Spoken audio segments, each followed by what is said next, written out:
Everyone, thank you for coming. We'll get started with our hearing. I want to thank Mr. Comey, James Comey, the former director of the FBI, for appearing today before the committee to talk with us about Crossfire Hurricane and anything else the committee would like to speak with him about. So, give a little brief introduction of why we're here and what we're trying to accomplish. The Foreign Intelligence Surveillance Act is a tool that's been around for a very long time for our intelligence community, the FBI, to make sure that when foreign agents, terrorists, or agents of a foreign government are in our country, they can be surveilled if they're doing things that are threatening to our national security. I think this legislation goes all the way back to the 70s, and it's been used a lot. It's been used in terrorist cases when we suspect someone of being a terrorist. Under the Foreign Intelligence Surveillance Act, we have the legal authority to surveil those people. And you can get a warrant under the Foreign Intelligence Surveillance Act to actually follow an individual around. And I would say, at least on our side, the FISA system is very much in jeopardy. The Carter Page warrant application is very unnerving. The Crossfire Hurricane, Crossfire Razor investigations, I think, have really shaken confidence in the system. And my goal as chairman, and this will go into the next Congress no matter who's in charge, Senator Feinstein, is that FISA needs to be right now without substantial reform. I don't think we could get it reauthorized. And my goal is to understand how the system failed, how it got off the rails, and be able to assure the American people and ourselves that what happened here will not happen again. So the Horowitz report is sort of the basis of what I've been trying to do. Mr. Horowitz is the Inspector General at the Department of Justice, and he did a deep dive into the FISA warrant applications of Carter Page, and he found 17 significant errors in admissions, and the committee in its work has found some other things that were pretty disturbing. So we've tried to use the foundational document, the Horowitz report, and I want to thank Mr. Horowitz and his team for their thorough examination of the FISA Carter Page warrant application. They found evidence that the primary Russian subsource was a single individual. They found interviews in January and March of the subsource where he basically said the dossier, which was central to getting the warrant against Carter Page, was bar talk, hearsay, and quite frankly, much worse. We found that the primary subsource, a gentleman named Igor, was actually suspected by the FBI of being a Russian agent all the way back to 2009. And what happened here is, as a result of this information, the FISA court issued an order rebuking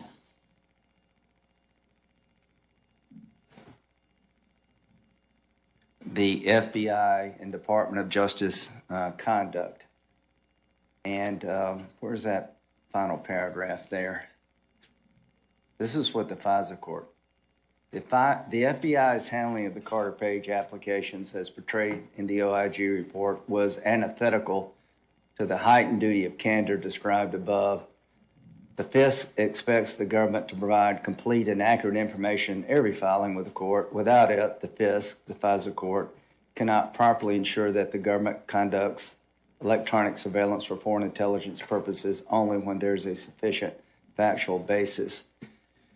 So we're trying to find out, as the Committee of Oversight of the Department of Justice and the FBI, how this happened and to make sure it never happens again. So the basis of our inquiry started with the Horowitz report, an independent agency within the Department of Justice, and we're going to look at the FISA rebuke and see if we can find a way to convince the court in the future that this problem has been solved very quickly. Carter Page was on the Trump campaign team. He was one on the national security team, and here's what we learned. If you've had a photo with President Trump, you probably spent more time with President Trump than Carter Page. Carter Page is an interesting character, but the FBI sought a FISA warrant against Carter Page for suspected ties to Russian intelligence operatives. They were unable to get the warrant approved internally just based on contact with Russian operatives. Mr. Page denied knowing half the people, and there's yet to be any indication that he was lying. And the other group that he was associated with were foreign intelligence operatives of Russia, but he told the FBI early on, I was working with the CIA. That's why I knew these people. And the CIA confirmed to the FBI that was true, but later on, Mr. Kleinsmith doctored the information coming over from the CIA to say that Mr. Page was not working with the CIA. Why is that important? If the court had known that these contacts had a legitimate purpose, there would have been no basis for the warrant. How would you like in your case for the government to alter a document that was exculpatory to you? And that's what happened, and that's a criminal act that's going to continue to be prosecuted, I hope. But during the course between October and June of October of 2016 and June of 2017, the dossier that was central and essential to getting the warrant had so many holes shot through it that it became almost a joke. The point is, without the Russian Steele dossier, there would have been no warrant because they tried just based on Russian context. It wasn't until the dossier appears on the scene that they were able to go and get a warrant. The dossier was prepared by a man named Christopher Steele, who was hired by Fusion GPS, that was being paid by the Democratic Party and the Clinton campaign to do opposition research against candidate Trump. He had a subsource, we didn't know until now, it was a single individual that he hired named Igor. And we now know that Igor was suspected by the FBI back to 2009 as being a Russian agent / spy, a national security threat to the United States. That's the man that gave all the material to Mr. Steele. I will go in pretty deep detail about how the dossier over time not only became unreliable, it just lost all credibility. And the court was never told of the information that was obtained between October and June. The FBI ignored exculpatory evidence, altered documents from the CIA, had interviews where the subsource disavowed the accuracy of the document, and never submitted any of that information to the court. This, to me, is a stunning failure of the system to work. And I will end with this. Warrant applications are non-adversarial. If they're trying to get a warrant against you or your family, there is no lawyer there to protect you.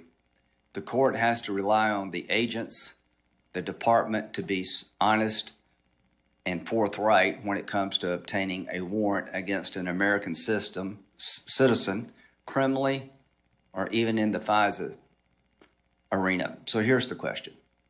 What do we do when we find that the warrant application relied upon a document that was fundamentally unsound, that the FBI ignored all the warning signs about this document, misled the court about the author and the reliability of the document, and over and over and over again it was used to keep an investigation of an American citizen alive that we now know had 17 irregularities? What do?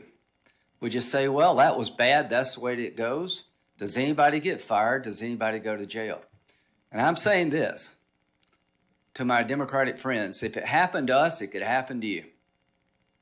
Every American should be worried about this.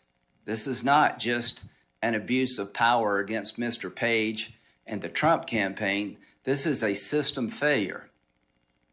And you could be next.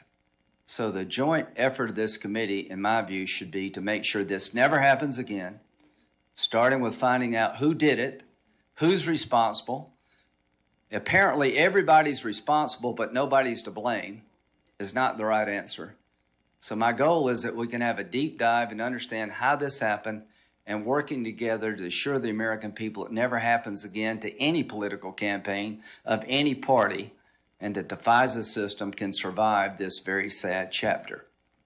We're turning the page on a very dangerous chapter in the history of the FISA program. We're trying to start anew, and the only way we can start anew is to find out what happened and hold people accountable. We're not prosecutors here. There are people out there who do have prosecutorial authority. We'll let them decide what to do, independent of us. But it is responsibility of this committee to try to restore trust in a program that we all need. And we will start that endeavor seriously today and continue until we get to the bottom of it. I have two documents I'd like to introduce for the record. I have an Office of Intelligence Attorney statement. This is the DOJ lawyer that signed off on the FISA application, and the letter says, the attorney advises that had he/she been aware of the significant errors and omissions identified by the OIG Inspector General and the errors in the Woods process, he/she would not have signed the Carter Page FISA applications. The OI attorney further advises that he/she is not aware of any additional errors or omissions in the Page FISA applications or in the Crossfire Hurricane investigation more generally that were not identified in the OIG report. This is yet another person saying, if I know then what I know now, I wouldn't have signed this report. Horowitz did a really good job. Rosenstein and Sally Yates said to this committee, who signed the warrant application, if I knew then what I know now, I would not have signed this application. This is the lawyer that prepared it saying the same thing. Thank you, Senator Feinstein. Mr. Chairman? Yes, sir. May we have copies of that document, please? Yes, we'll submit it to everybody. All right. Welcome, everybody. Yeah, as we all know, probably nothing's going to happen.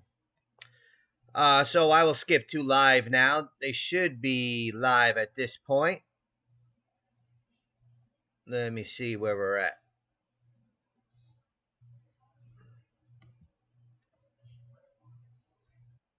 Thanks very much. Thank you very much. Senator Hawley. Thank you, Mr. Chairman. Mr. Comey, we've heard a number of things this morning. We've heard you say a number of times that the OIG found problems in FISA applications across the board. But of course, it was only this FISA applications, these involving Carter Page that you signed off on, that drew an unprecedented rebuke from the FISA court, which I'm sure you remember. Let me just quote from that FISA court order. The frequency and seriousness of these errors in a case that, given its sensitive nature, had an unusually high level of review at both DOJ and the Federal Bureau of Investigation have called into question the reliability of the information proffered in other FBI applications. Do you remember that order from the court? It came after I left, as I recall, but I remember reading about it, yes.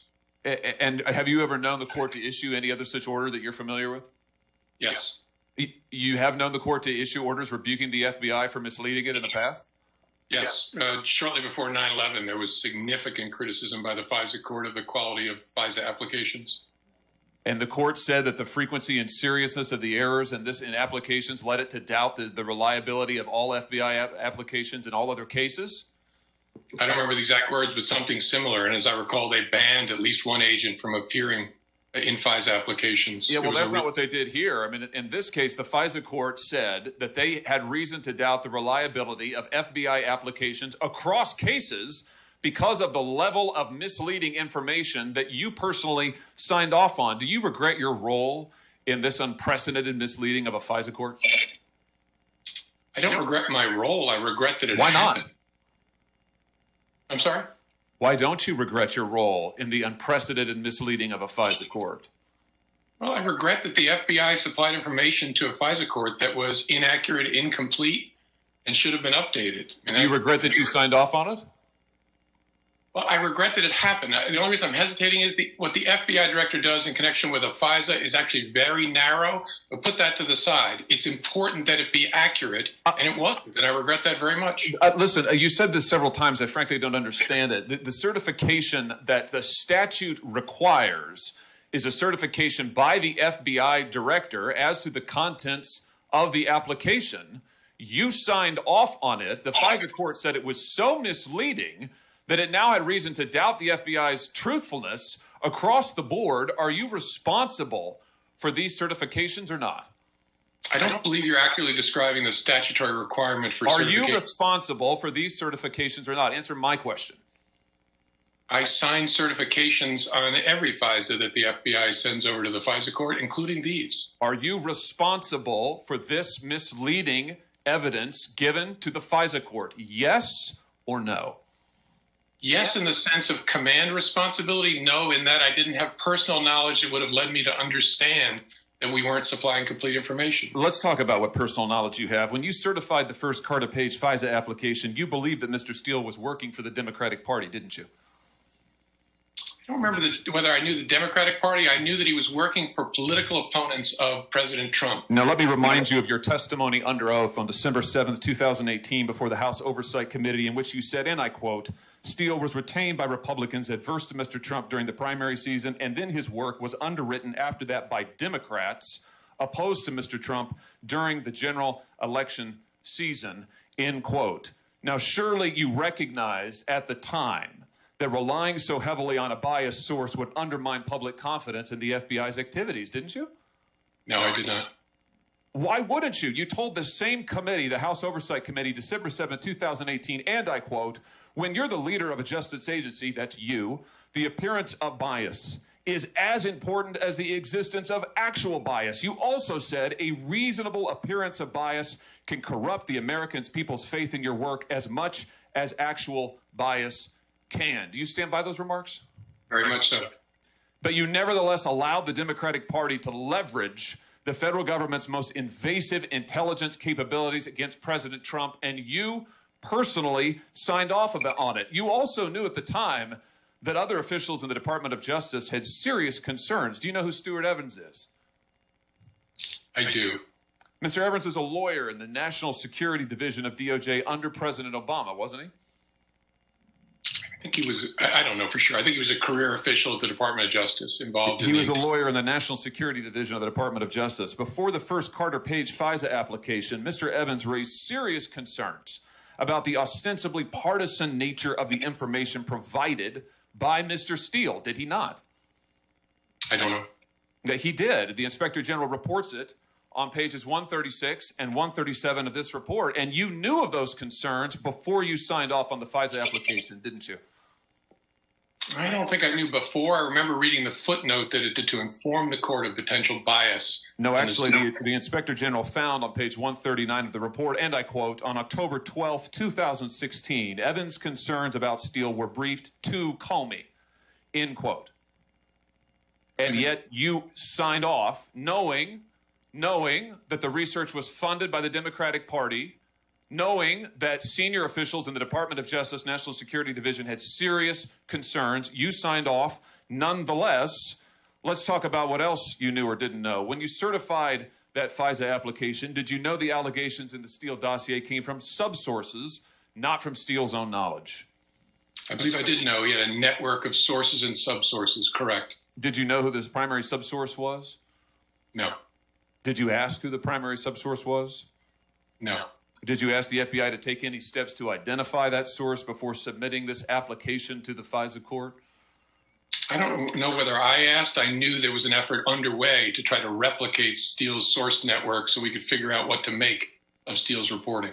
Well, what the Inspector General concluded was that Comey told us, this is page 153, that the application seemed factually and legally sufficient when he read it, and he had no questions or concerns before he signed it. Surely you realize that the source's identity and his motives, this subsource, who we now know may well have been a Russian agent, that would affect his credibility, correct? I thought it was important that we were informing the court of any potential bias from any source. And I remember reading language in this in that initial filing that addressed that potential bias issue with respect to the Steele reporting. So I'm sorry, your testimony now is that you informed the court of potential problems with the subsource, political motivations, connections to foreign governments. The FISA court was informed about that? No, I'm sorry. I understood your question to be about whether we informed the court about potential bias in Steele's reporting. I didn't know the identity or any information about subsources. So you personally authorized an unprecedented surveillance on an individual associated with the presidential campaign during that campaign's ongoing time period, October of 2016. You signed off personally on 2 further applications based on information from a source that you believed correctly worked for the Democratic Party. And the source's information, it turns out, was coming from a suspected Russian agent, yet you did nothing to try to verify any of this information. You brushed aside the concerns of high-level national security lawyers at the Department of Justice. How are the American people to trust you or the FBI following abuses like this?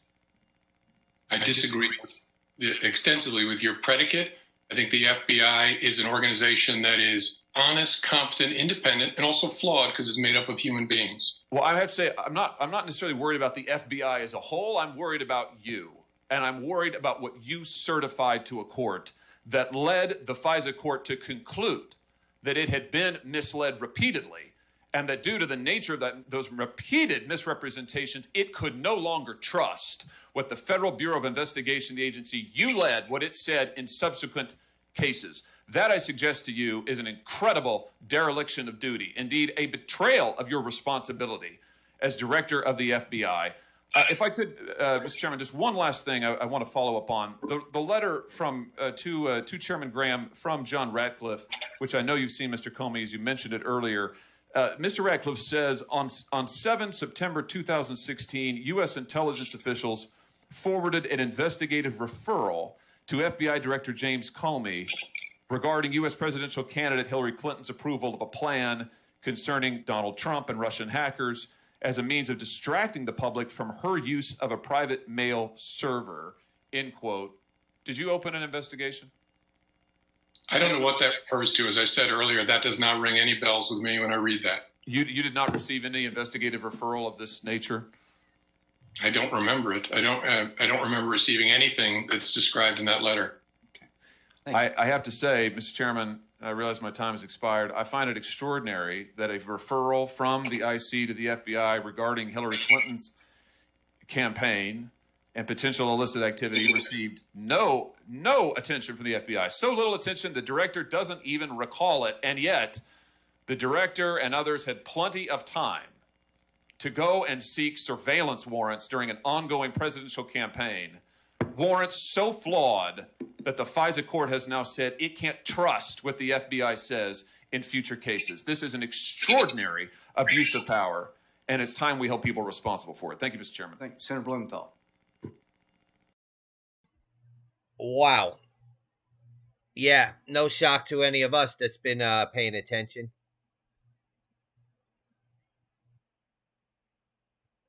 I don't know where they're at live here.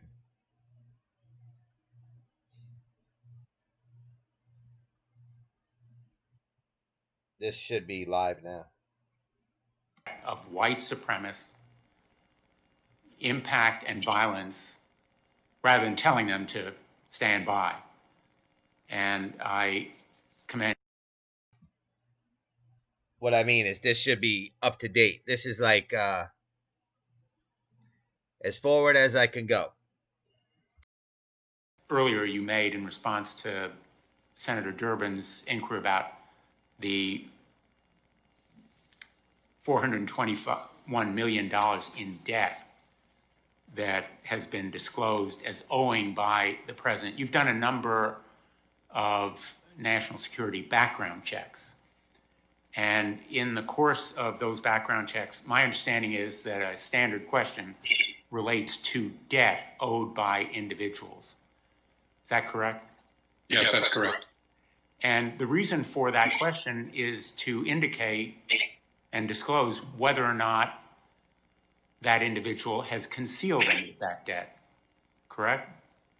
Correct. One aspect of exploring their financial situation is that. Why is it that those facts are important? Because deciding whether someone is trustworthy with national security information involves understanding whether they're vulnerable to exploitation by an. Oh, yeah, by the way, this is the new Trump won't release his tax returns because he probably owes money to Russia and foreign governments that have control of him and could blackmail him. It's 2016 all over again. Meanwhile, they're ignoring the money Hunter received while Biden was vice president, ignoring Biden holding back money unless the prosecutor in Ukraine was fired, where they brought it up last night, but the hack, Chris, didn't follow up because he's a hack and a bias hack. When Biden was on video admitting he held money, the same thing they tried to say President Trump did and tried to impeach him over a phone call. You had Biden admitting and saying, son of a bitch, next thing you know, the guy's fired.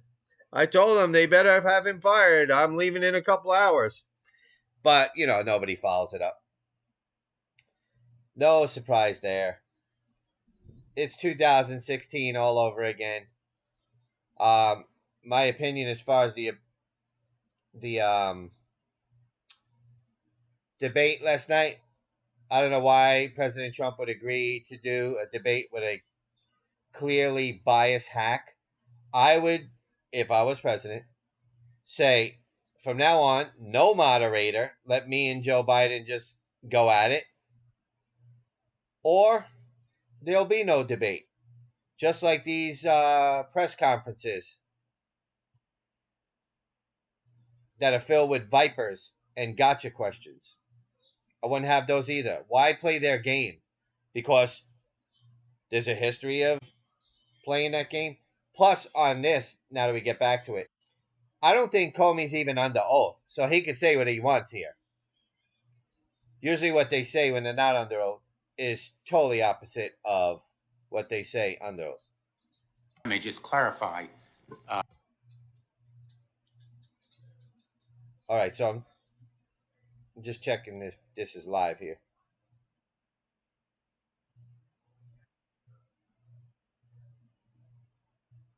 Yes, we're up to date. The United States, our commander-in-chief, is vulnerable to leverage and manipulation and even possible blackmail. I understand your point, and you have a right to make it. The point I was making is very real. It's not a hypothetical. These things happen.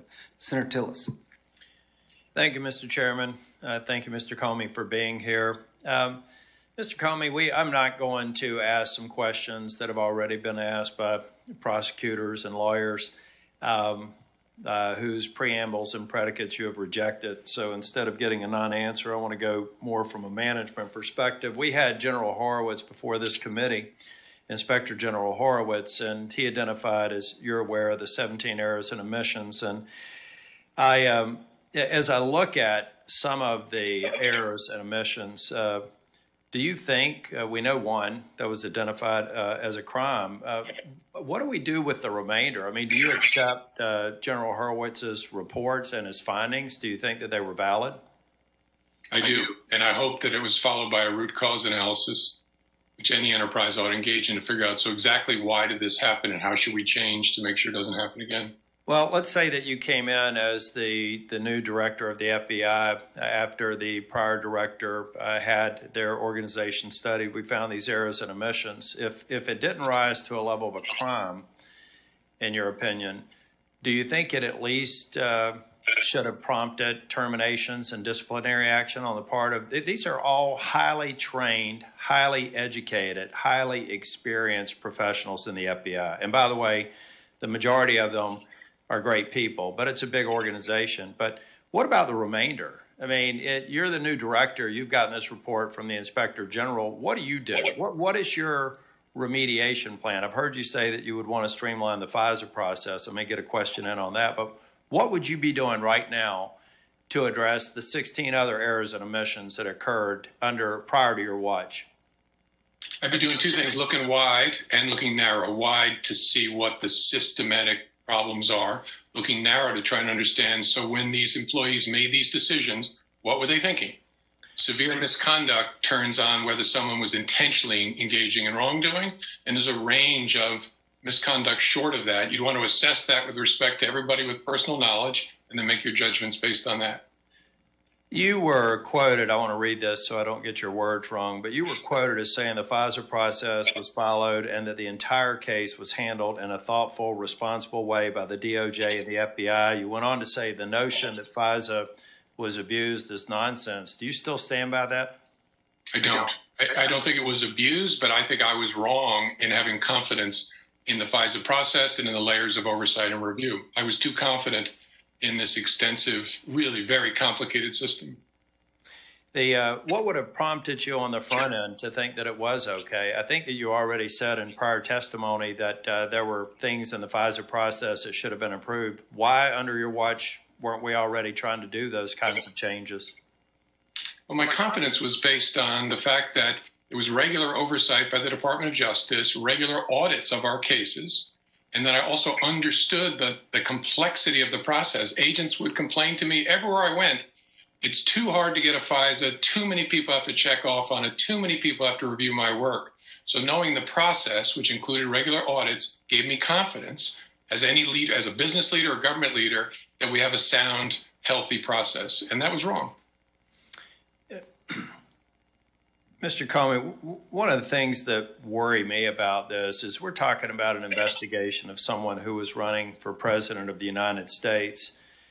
I, like Senator Sass, had resisted some of the changes that my colleague, Senator Lee, was putting forward, but I felt like I had confidence in a process that clearly I shouldn't have, and even the FISA court has expressed their concerns with the information presented to them. But you know what I really worry about? I worry have a hearing on their case before the Senate Judiciary Committee. I mean, we're here because we're talking about a high-profile elected official.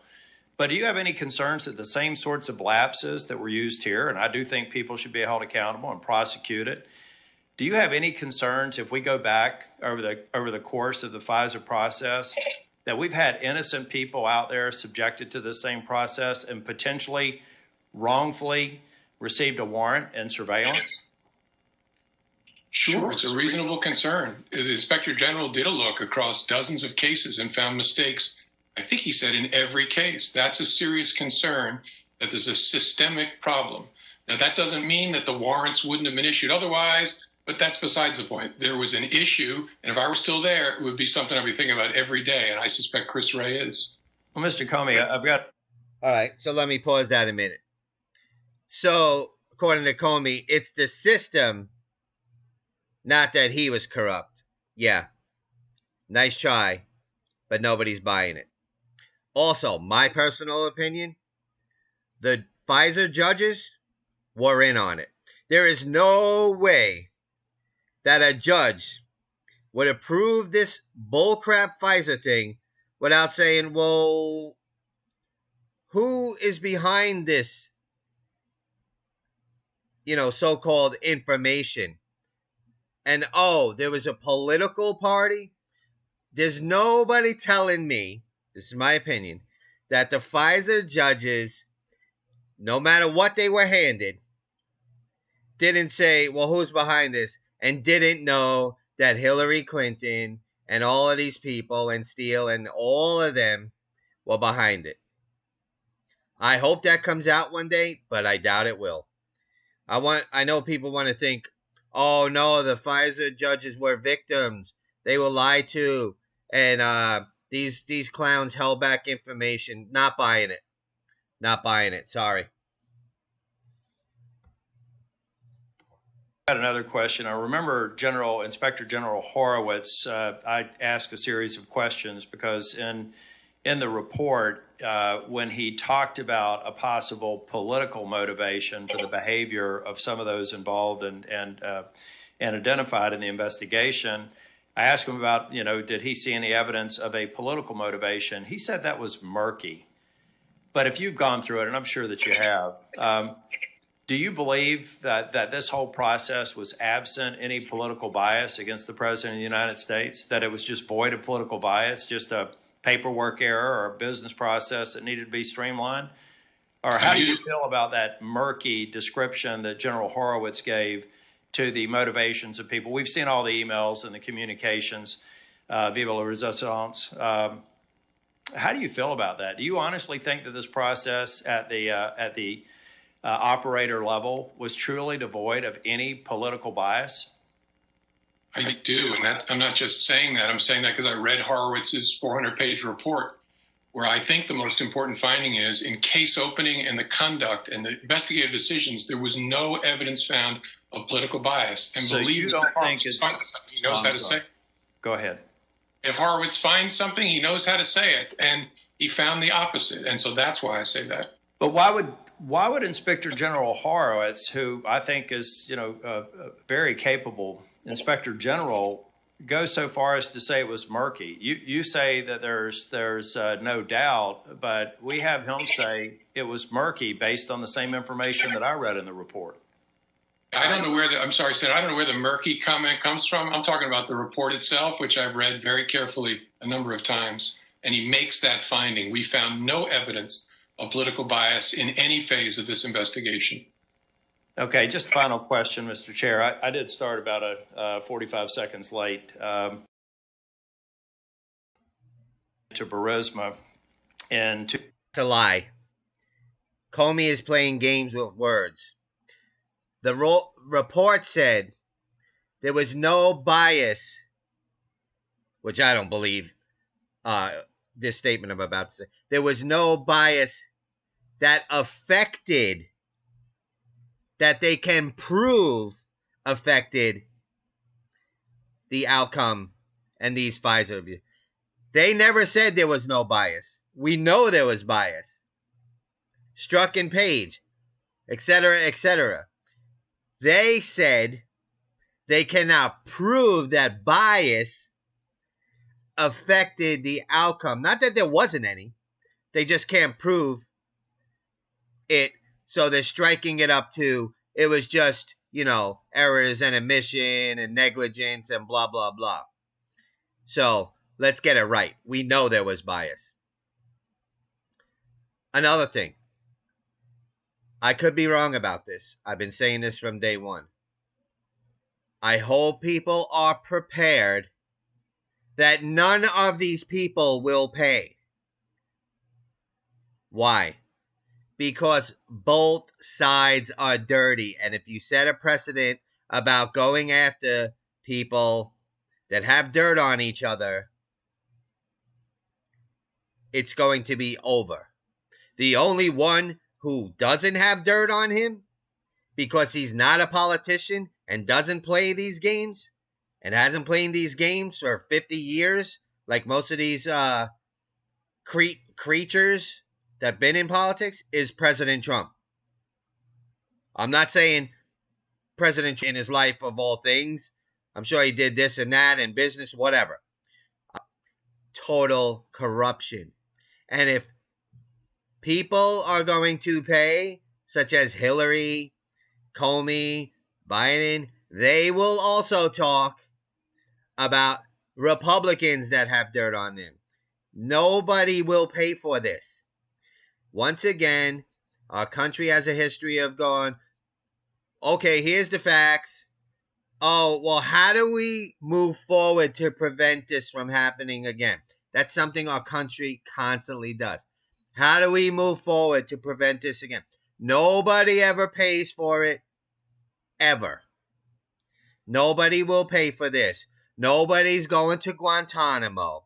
There are not sealed indictments like a bunch of fucking hack jerk-offs are going around saying that Comey and Obama and Hillary and all of these people have indictments against them and they're all going down, day of the rope, all that.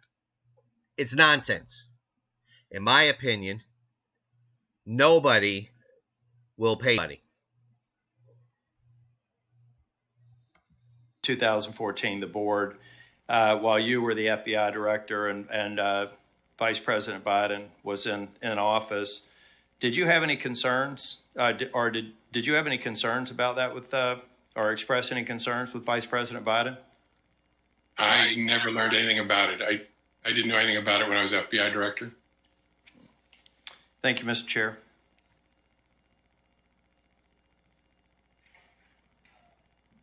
Could I see that, please?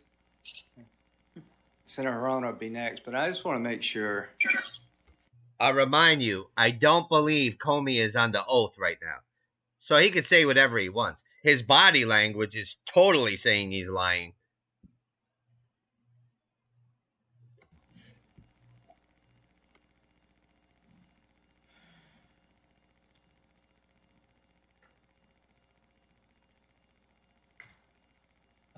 Senator Hirono.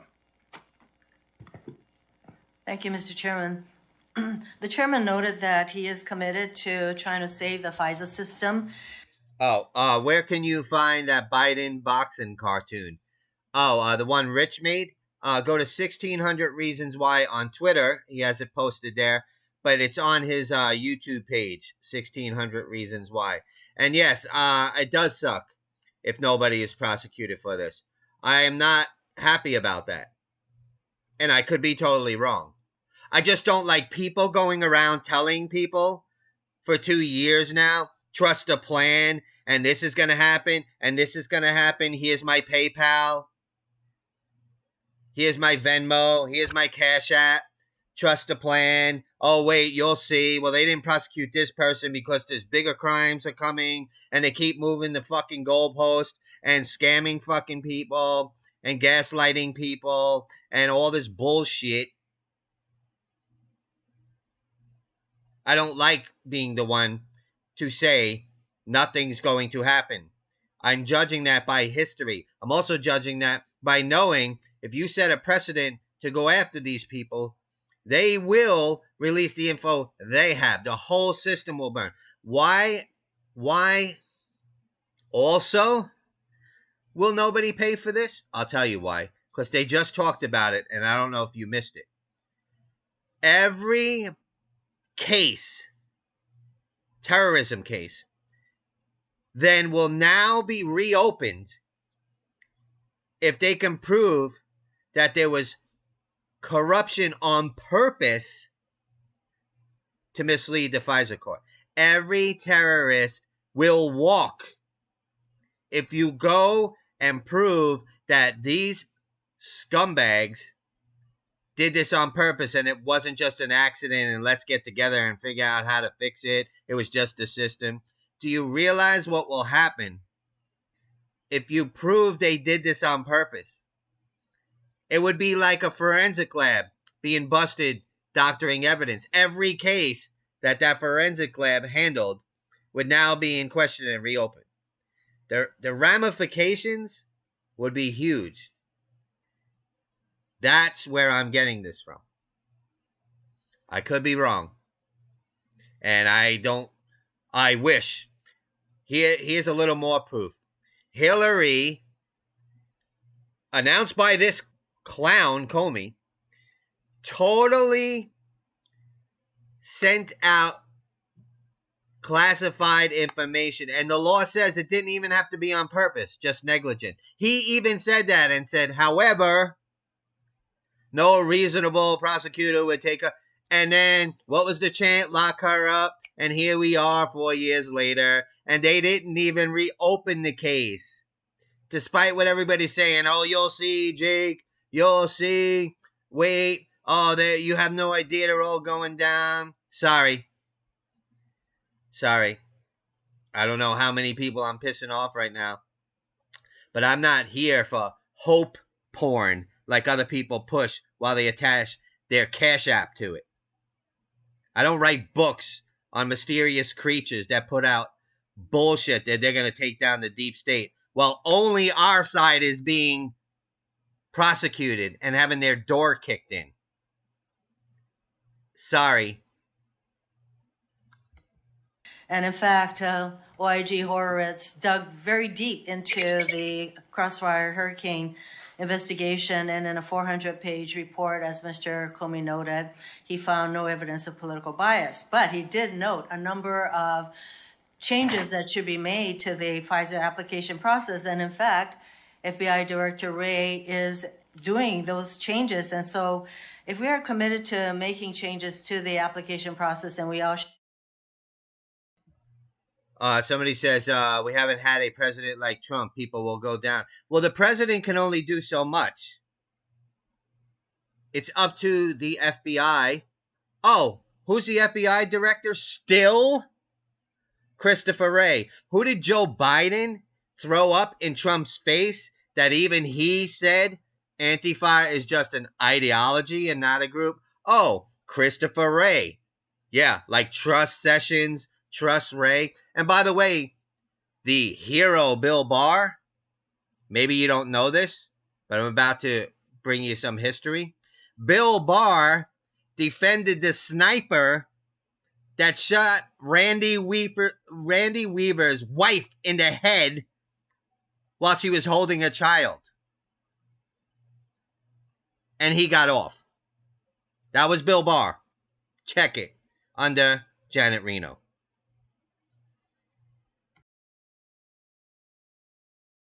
share that concern. The hearing today should be focused on whether or not the FBI, in fact, is making those changes that Inspector Horowitz flagged out in his very thorough investigation. Mr. Chairman, we understand that DNI Radcliffe issued a statement claiming that the declassified information, selective declassification, declassified information he released yesterday about Hillary subject of an FBI counterintelligence investigation between the years of 2000. Senator Ernst, as to the Radcliffe revelations, why do they matter? I don't know how accurate the underlying intelligence is. I know that people have said it wasn't Russian disinformation. Oh, and in full disclosure, am I cutting out Blumenthal and this creature Hirono? Yes. Is that bias? Yes. Full disclosure. But is it true or not is not the question for me.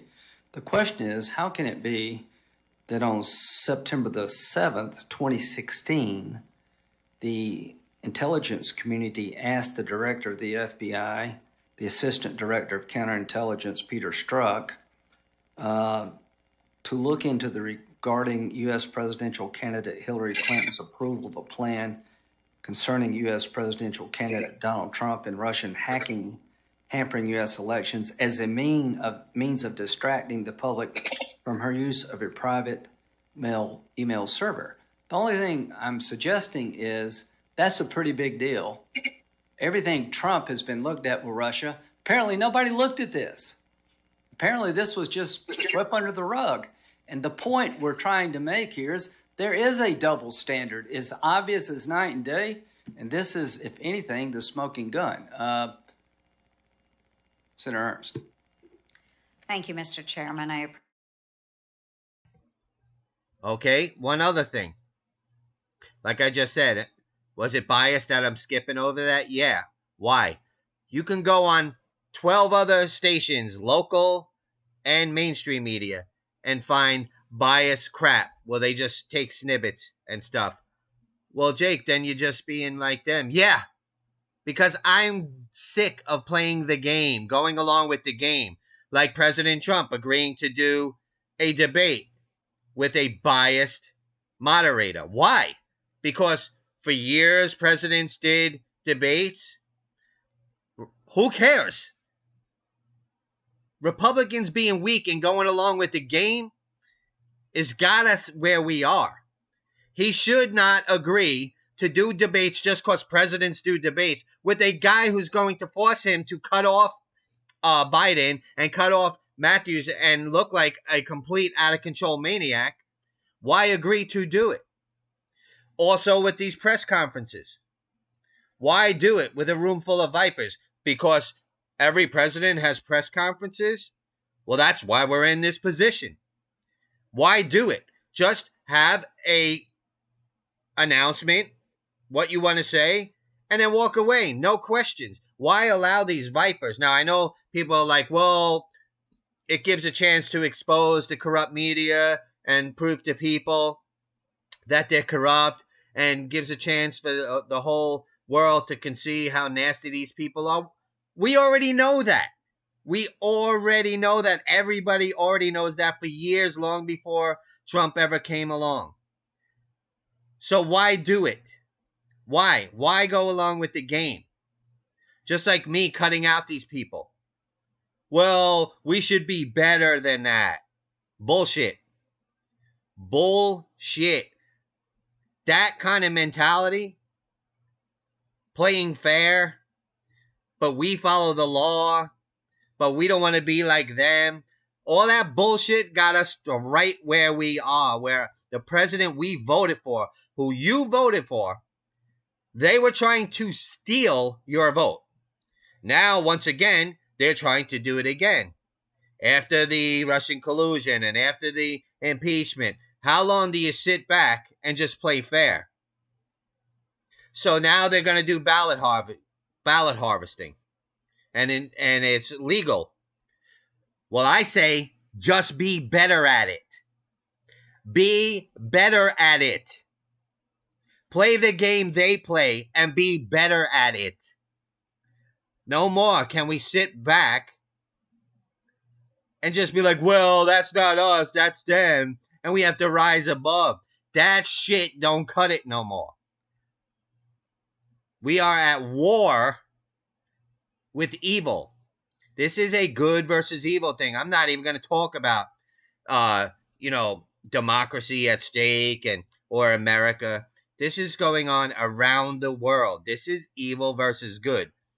You don't play nice and you don't rise above when you're at war with these people. I am not talking about doing anything illegal or violence. I am not talking about starting World War crap, all that. You can barely get people to vote. You think they're going to start a world war? Come on. I'm talking about play the game they play and play it better. That's it. Appreciate that. Director Comey, and this is for everyone watching as well. FISA warrants aren't just the normal run-of-the-mill search warrants. They seek to access information that we consider most private. And when talking about the Carter Page investigation, the Steele dossier was the basis for this FISA warrant, and no one's doubting that.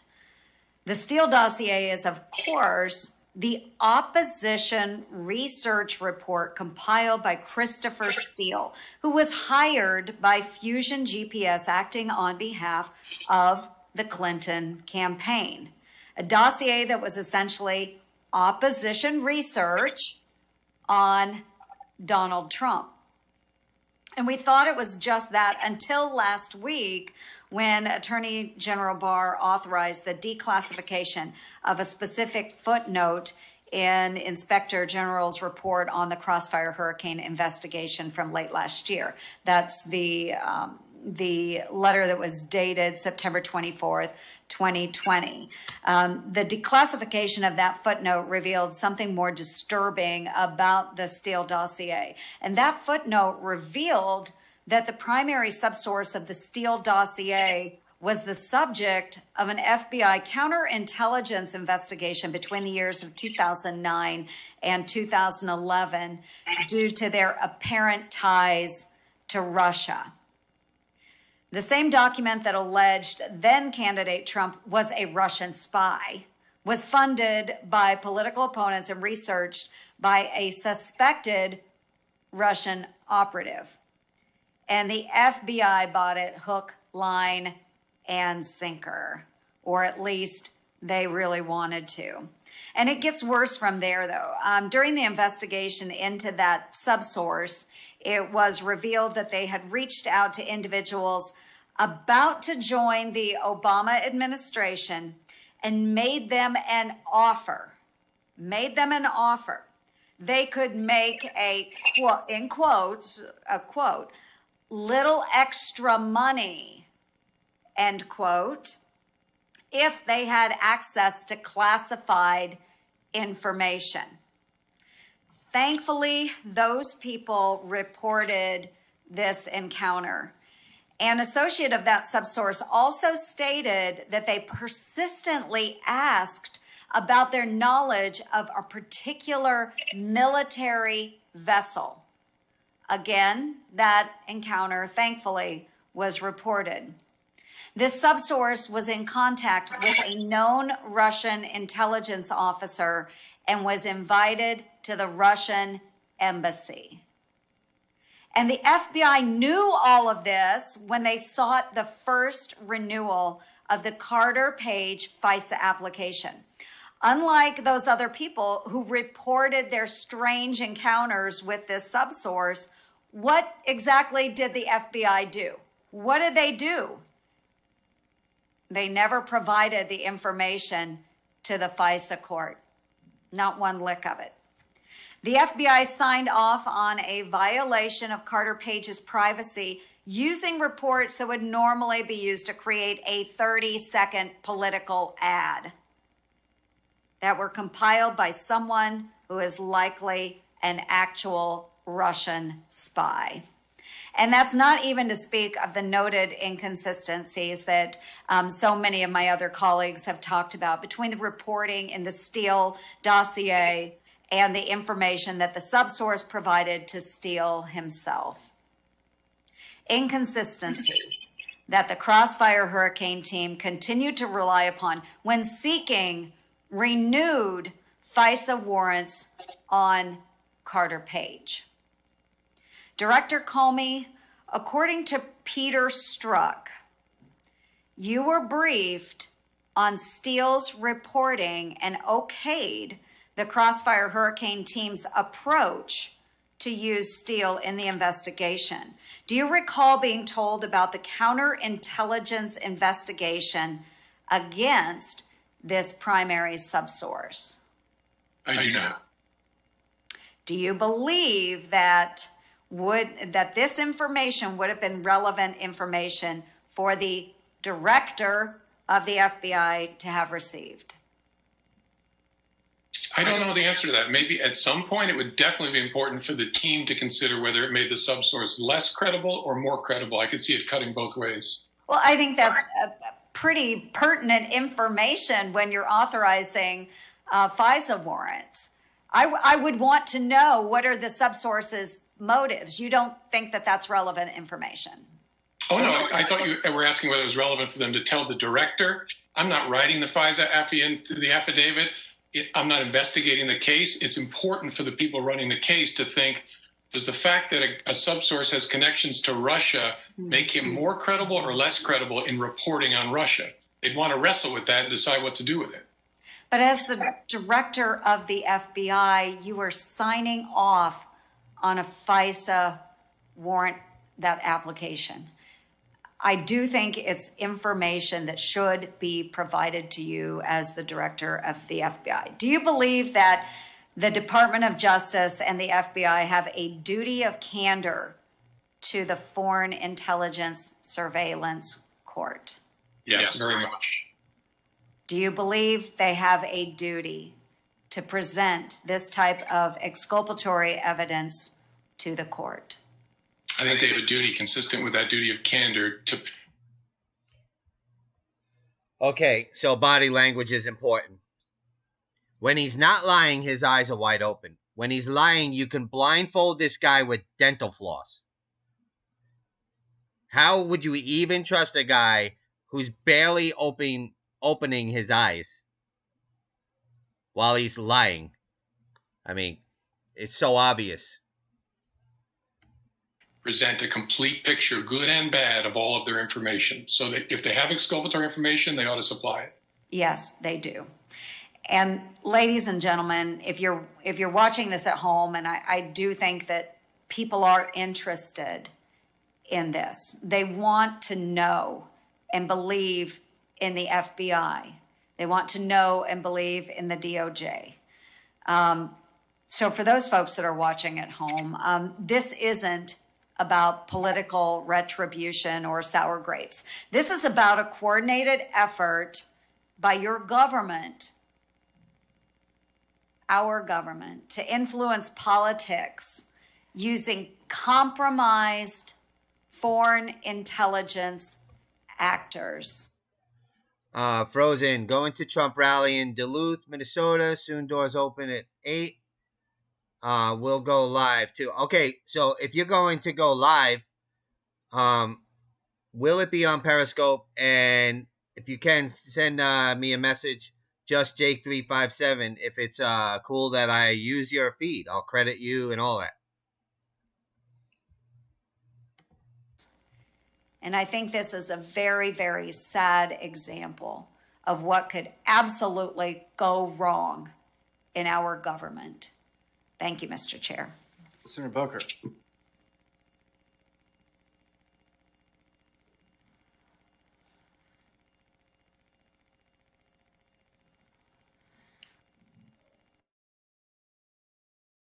United States Senate to act against this when we have seen the agony of what happened in South Carolina in an African-American church, the agony of what happened in San Antonio. Oh, I'm sorry. I lost the audio. Man, now I feel like CNN. I just happened to lose the audio at the most opportune time. I do apologize. That's just a shame. I'll see if I can work on it. It's horrible.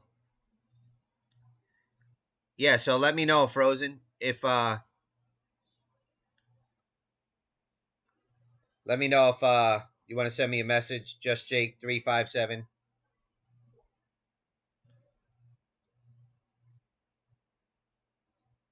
Wow. He just called President Trump an arsonist. Yeah. The democracy we all cherish depends upon law and order. It depends on truth telling. It depends upon the system being fair to those who are accused. It depends upon courts being informed of exculpatory information. That is what this hearing's about. And we will continue with these type hearings to get to the bottom of how this got so off the rails so it never happens again. Senator Kennedy. What's going on? There's Rich, 1600 Reasons Why on YouTube. Everybody make sure you follow Rich on YouTube, 1600 Reasons Why. And while you're there, subscribe to Vantage Point USA. Also, he is on Twitter. If you're trying to get a hold of that that little short clip he made of President Trump knocking out Biden from the old knockout game, you can go to 1600 Reasons Why to watch the video. It's also on his timeline, which I believe he will pin to his Twitter feed as soon as he learns how to pin something to his Twitter feed. Rich, you just go and to the tweet itself and you hit pin, which means it will always be on the top. That's a good tweet. You should pin your tweet. Yeah, now back to whatever this is. Pony show. Overpriced circus. Whatever.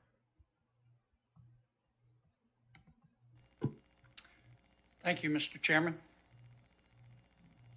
Mr. Comey, have you ever heard the expression, power doesn't change people, just unmasks them? No, I don't think so. How's your book coming? How many copies have you sold? I don't know, a lot. I have a new one coming out in January about the Justice Department. I hope that'll sell a lot too, but I don't know the numbers. You enjoy attention, don't you, Mr. Comey? I do not. I enjoy attention from my family. I do not enjoy being recognized in public and my B-list celebrity fame, which I hope will go away very soon. Well, I'll give you this. You have been an equal opportunity egotist. You have tried to screw both Trump and Clinton. Let's talk about Clinton first. When you were head of the FBI, you investigated Secretary Clinton and her emails and her server, did you not? The FBI team did while I was director, yes. And you concluded that there were no criminal violations, did you not? There were no violations that a reasonable prosecutor would pursue. But you didn't just issue a statement. You called a press conference. And you commented on her behavior. You said she was extremely careless, but in your opinion, there was no criminal intent. What were you thinking of? I mean, this is the Democratic nominee for President of the United States. Didn't you realize that could have an impact on the investigation? Investigation was ending at that point when I issued the summary of what we had concluded. I'm sorry, I misspoke. Didn't you realize that could have an impact on the election? Oh, potentially, sure. And I was trying to offer... Potentially? I'm sorry, go ahead. I was trying to offer transparency about the justification for ending an investigation of intense interest to the American people in July 5th of 2016. Well, you gave us a full dose of transparency. 11 days before the election, you sent a letter to Congress saying, oh, never mind what I said in my press conference, my unprecedented press conference. I'm going to reopen the investigation, didn't you? Correct. I didn't say what you just said in the letter, but I told the chairs of the committees we were reopening the investigation to examine some additional material.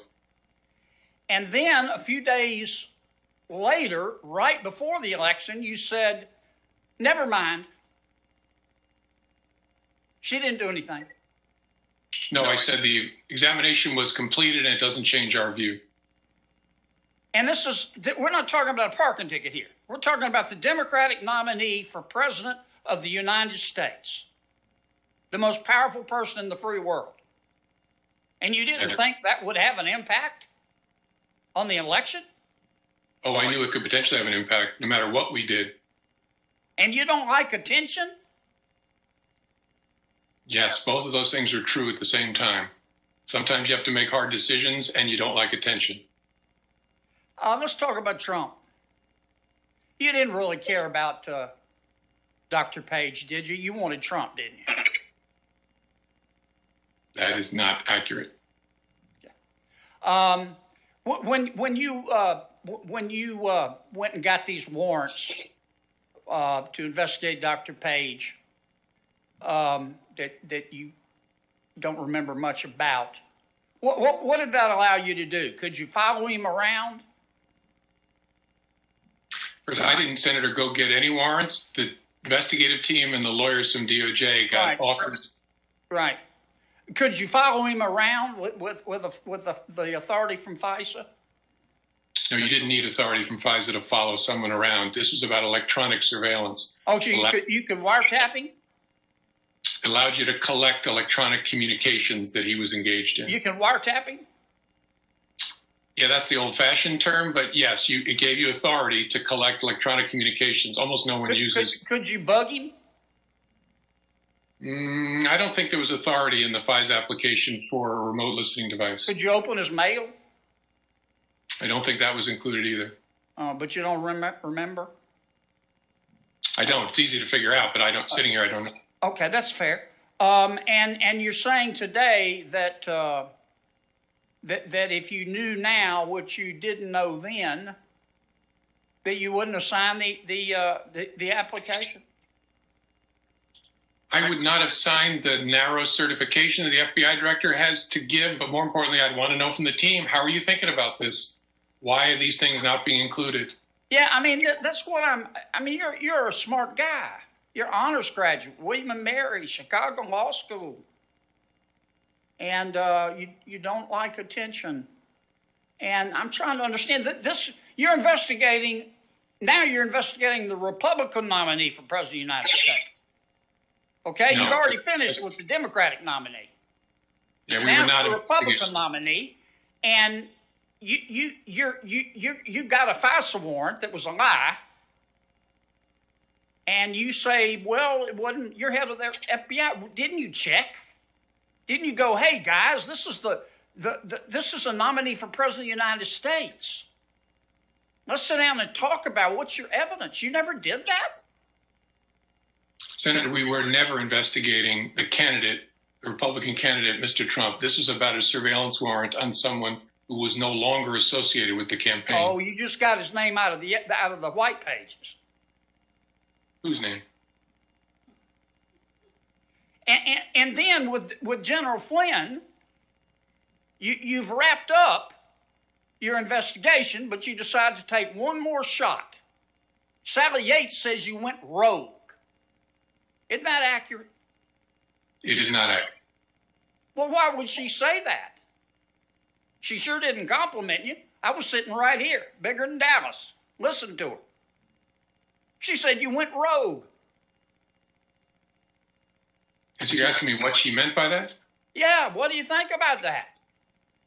I think she was disappointed that I didn't coordinate the Flynn interview with her in advance, and I understood her concern about that. I think she understood my explanation afterwards as to why I used my authority, which I had, to do it without coordinating.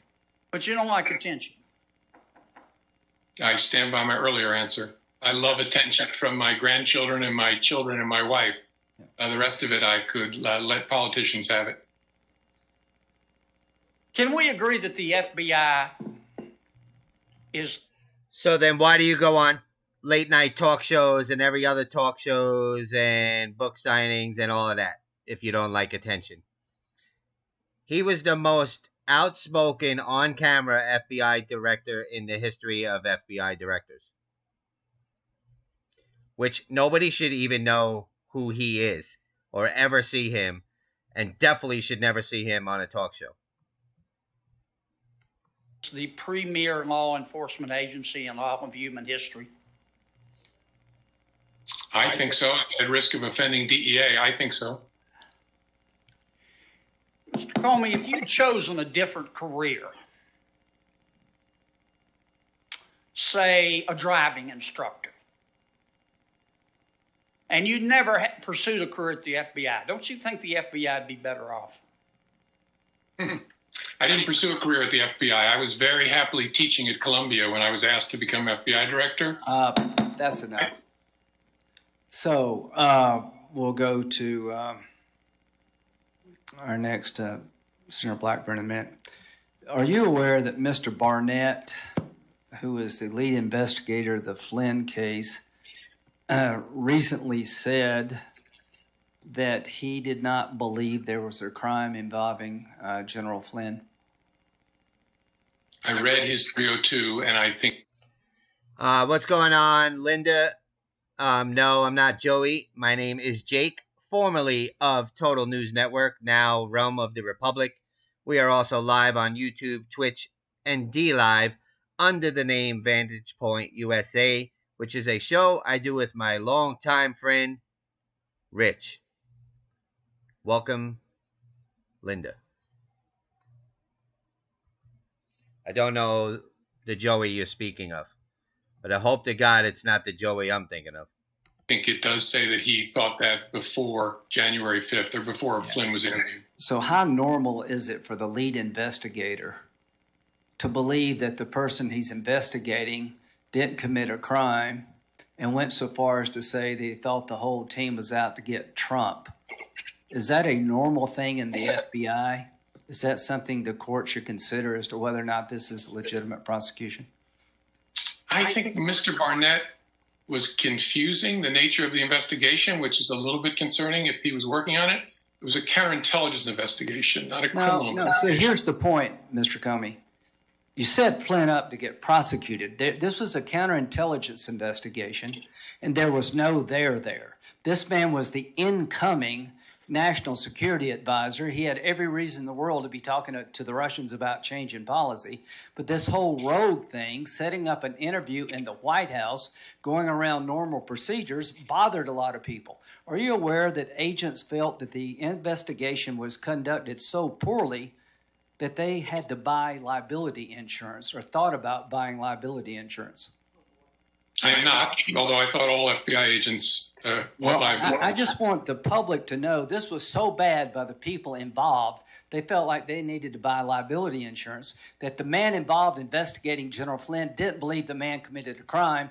And what they charged him with was giving false information about a contact with the Russian ambassador when he was the national security advisor, which was on tape. And when Mr. Barnett looked at the Kislyak interaction, he said, I haven't changed my mind. I think that's why the Department of Justice is so upset with the Flynn prosecution.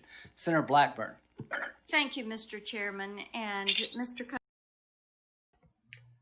All right, I gotta run. I appreciate you guys tuning in.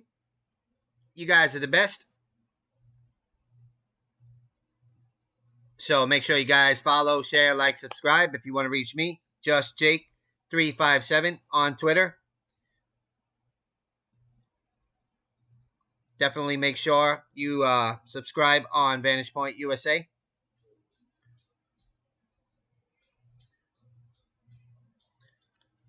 You guys could probably find this hearing anywhere you go.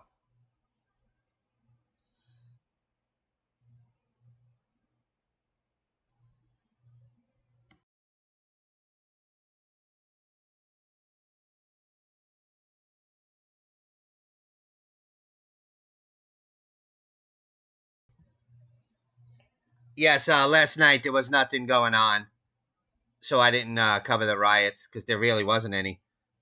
We definitely covered the debate, which was a nightmare in so many different levels.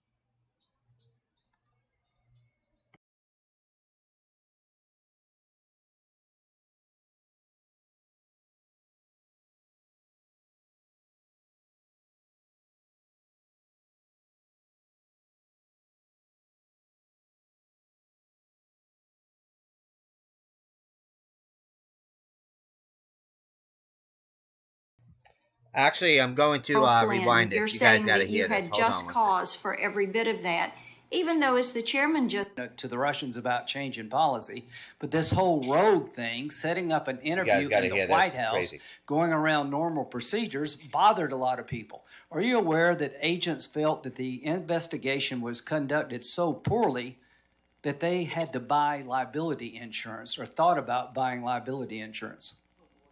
I am not, although I thought all FBI agents Well, lied. I just want the public to know this was so bad by the people involved. They felt like they needed to buy liability insurance, that the man involved investigating General Flynn didn't believe the man committed a crime. I'm not talking about this. I'm talking about the woman that speaks next. This ought to be. Which was on tape. And when Mr. Barnett looked at the Kislyak interaction, he said, I haven't changed my mind. I think that's why the Department of Justice is so upset with the Flynn prosecution. Senator Blackburn. Thank you, Mr. Chairman. And Mr. Comey, we thank you for coming. We appreciate having your time. This is our day 3 hearing. We have talked with Rod Rosenstein. We have also had the opportunity to talk with Sally Yates. And yes, in her testimony, she did say that she thought you went rogue on this situation. And that is of concern for us. And one of the reasons we wanted to hear from you today. And Yes, Senator Marsha Blackburn. Not just this lady. Let's see. I have to talk later on your scope about your entire commentary on the debate. Yes, I'll cover it again. I did. Rich and I covered how we felt right after the debate. So if you go watch the replay, you will definitely hear our opinion about what we thought. I will say this.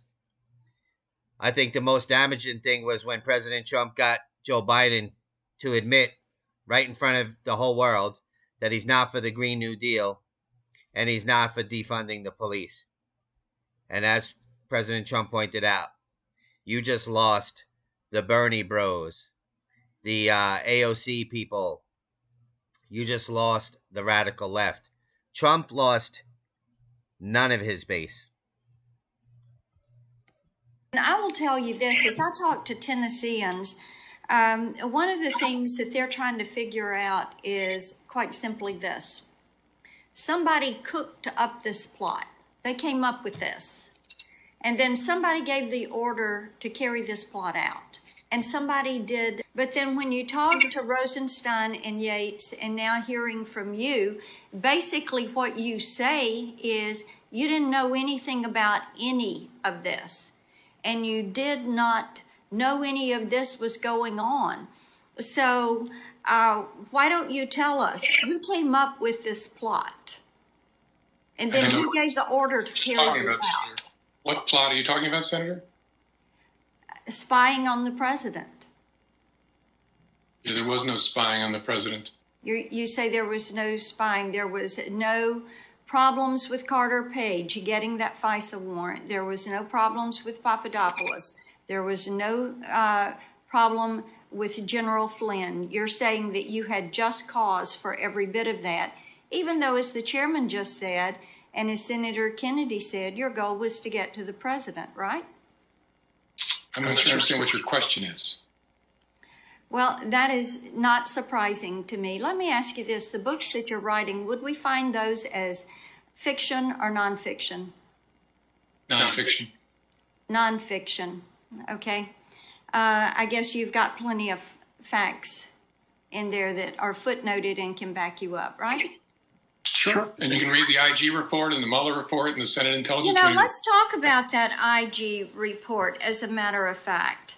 I think it's interesting because when the IG report really contradicted your statements, you claimed that the FBI did not spy on the Trump campaign in 2017. And the IG report contradicted you on that.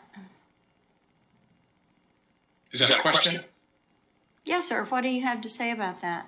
I'm not aware that there's a contradiction on that point in the IG report. Okay, you're not aware of that. All right, I assume that you're aware of the article that was posted to the Washington Post under your byline in May 28th, 2019. James Comey, no treason, no coup, just lies and dumb lies. You recall that article? Yes, Senator, I wrote that. Oh, you did write that. Okay. And do you still stand by that article because it alleges that Joseph Mifsud was a Russian agent? Yeah, I think that's right. I think the Intelligence Committee found that he was representing Russian interests in communicating with Papadopoulos. Okay. All right. And so you're standing by that article? I haven't read it since May of 2019, but I think it was, I got nothing I can think of now that I want to change. And okay, and nothing has changed your opinions? Senator, I don't know what the opinions are that you're asking me about, but I don't know anything about something I wrote in May of 2019 that I would change. And if somebody wants to know your opinions, they can buy one of your books, right? Or read the Post or come to this hearing. Yep. I have to go back to this about who came up with this plot. We have seen all these emails. That was an important statement he just made. If you want to hear his opinions, come to this hearing. I don't believe he's under oath. I could totally be wrong, which means he could say whatever he wants. He can have an opinion and lie because he's not under oath.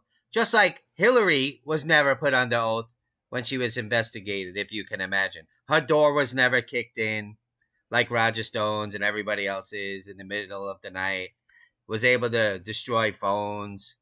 And so was the FBI able to destroy phones. It's amazing, isn't it? The communications between Strzok and Page, we have seen, we've read the IG report. We know there were things that seemed to be conveniently overlooked. And it is astounding to me that as the head of the premier law enforcement agency, you, Rosenstein, and Yates knew absolutely nothing. But then you knew enough to go to the January 5th meeting in the Oval Office. Did you call that meeting, or did either President Obama or Vice President Biden call that meeting? I don't know who called it. I was asked to come to the White House for that meeting, for the briefing on the 5th of January. Okay, you were asked to come. And who issued the invitation to you to attend that? I don't know. Okay. Who mentioned the Logan Act and using that against General Flynn? Nobody that I recall. At the White House, I remember discussing it at the FBI, but not at the White House. With the FBI, okay. And then... So he don't recall who invited him to come to the White House. How convenient. How convenient.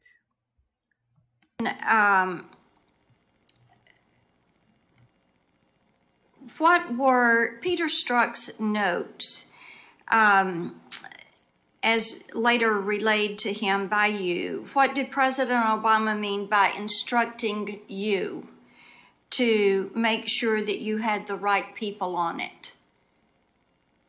I don't know what Peter Strzok's notes reflect. I haven't talked to him about them. And I don't remember hearing those words from President Obama or using them with Peter Strzok. I remember the president saying, do this in the normal way, was the way I understood him. Okay. All right. So still, there is a veil of vagueness that is around your recollections and when it comes to these incidences. Do you have any regrets?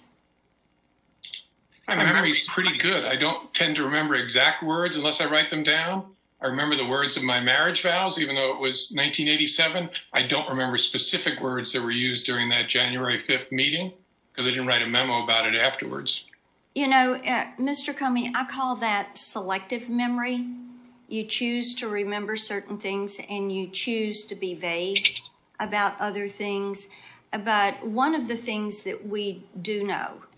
I said this before, but for those of you just joining, I'm body language when it comes to lying. Every time Comey's lying, he barely opens his eyes. You can blindfold him with dental floss. When he's talking about his wife or telling the truth about how the FBI, this or that is the procedures and this and that, no problem. His eyes are open. When he's lying, his eyes are almost shut.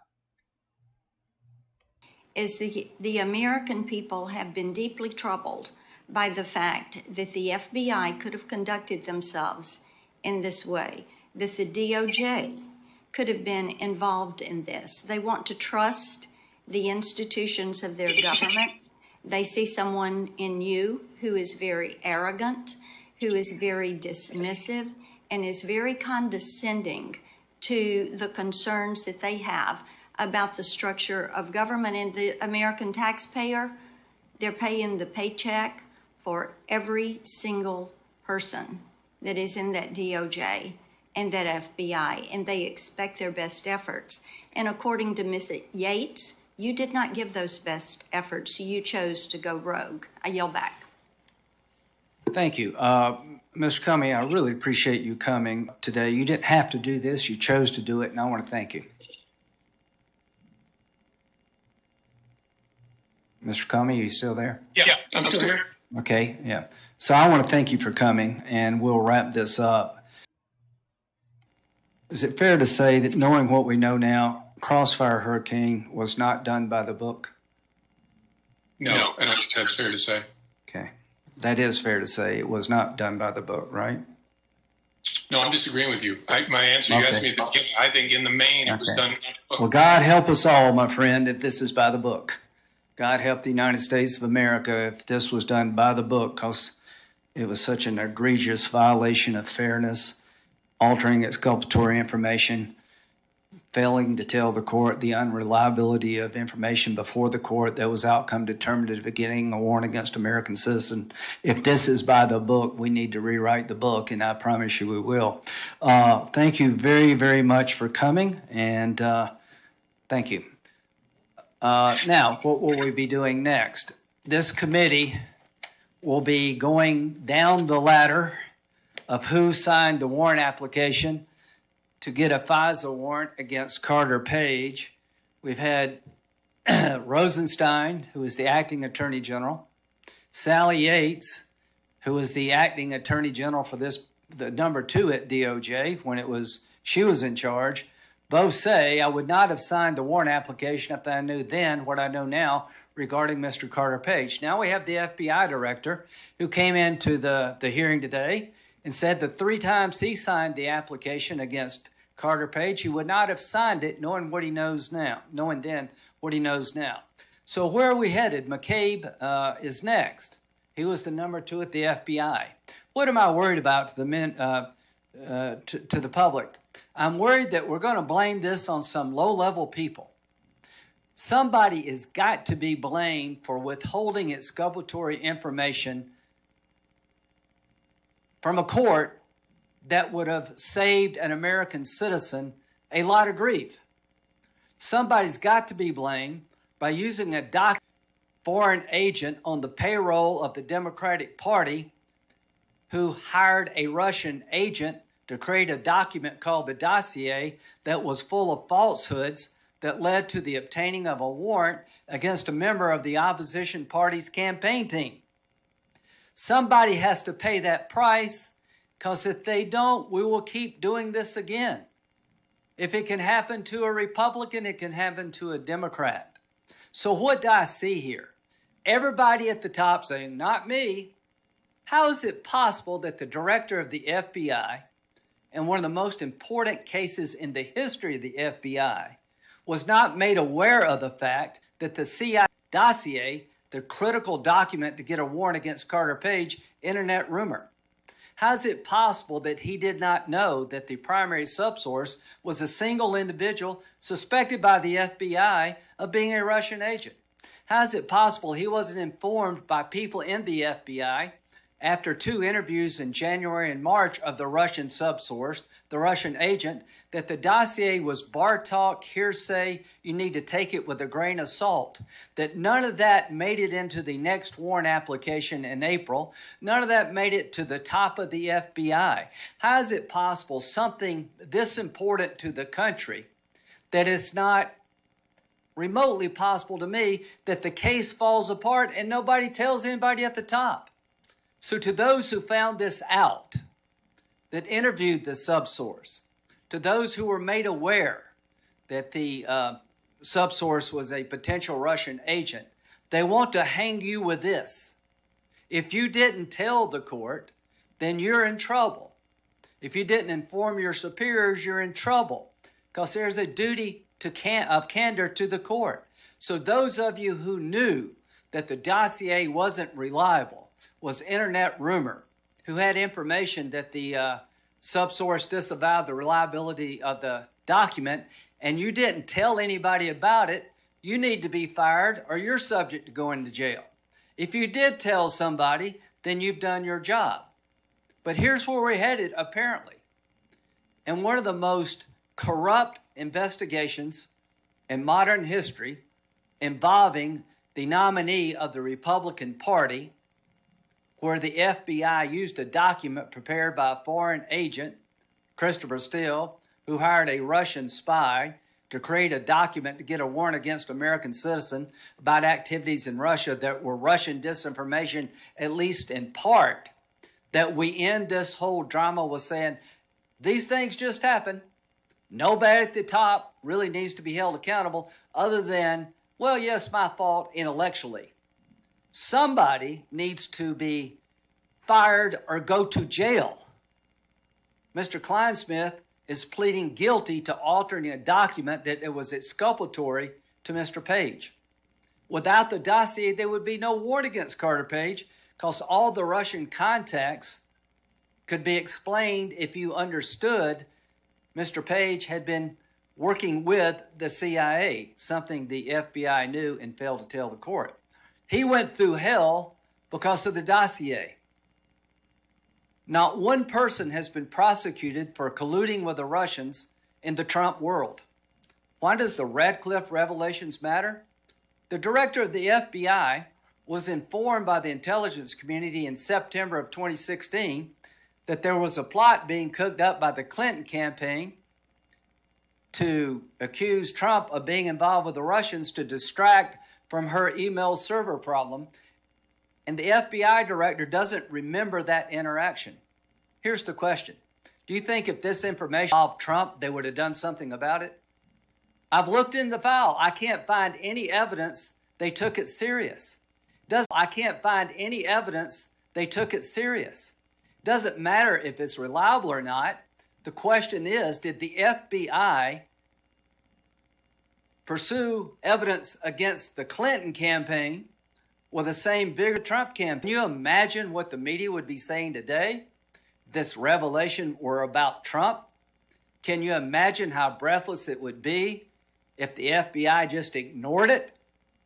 Can you imagine how this would be betraying on the newspapers and TV networks of this country if the Republican Party had hired Christopher Steele, who hired a Russian agent, to investigate the Clinton campaign, to get a dossier on Clinton, accusing her of horrible things that were all Russian disinformation, hearsay, innuendo to the American media. You gave Mueller a lot of coverage. I supported the Mueller investigation because I think it was important that we run these allegations down. Where there's accusations about the integrity of our elections, about the role of Russia, we should all be concerned. But now that we know that the Carter Page fiasco was an effort by a political party to create a document to be used against an American citizen, weaponizing political research, nobody seems to care. My colleagues talked about everything but the issue before us. I care. I supported legislation protecting Mueller from being fired. Why? Because I cared. I agree with the following. If the Democrats were in charge, we wouldn't be having this hearing. The Horowitz report, 17 violations of protocol and policy regarding the Carter Page warrant application. Thank God for Mr. Horowitz. We have found more, even more stunning violations. The House Judiciary Committee has declared war on the Trump administration every way you can, including impeaching him, but they have yet to hold a hearing with Mr. Horowitz. This committee has had hearings about Russia involvement in our election, about their methods and their means. We called Sally Yates and Clapper to tell us about their concerns about Flynn at a time when people didn't know. So I want to end with this about the Flynn matter. It is not normal, ladies and gentlemen, that the agent involved investigating a case, Mr. Barnett, felt like that there was no crime and the man gets prosecuted anyway.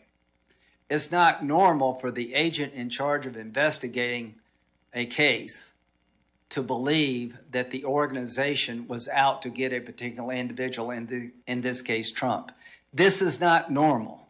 The Flynn case is not normal. The people in the field wanted to drop it. They kept pushing it. They manufactured a crime against General Flynn. He was not colluding with the world to be talking to Mr. Kislyak, the ambassador to Russia, because he was going to be the incoming national security advisor. It is not normal that the FBI takes a politically contrived document from a Russian agent paid for by the Democratic Party and use it against an American citizen. That is not normal. Somebody needs to be held accountable for this. Not only is it not normal, it is incredibly dangerous. So what will we do in this committee? We will keep moving forward. I'm going to call everybody who signed the warrant application and ask them, if you knew then what you know now, would you have signed the warrant application against Carter Page? And oh, by the way, how is it possible that the people in charge seemed to know nothing about egregious abuses in one of the most important cases in the history of the FBI? Stay tuned.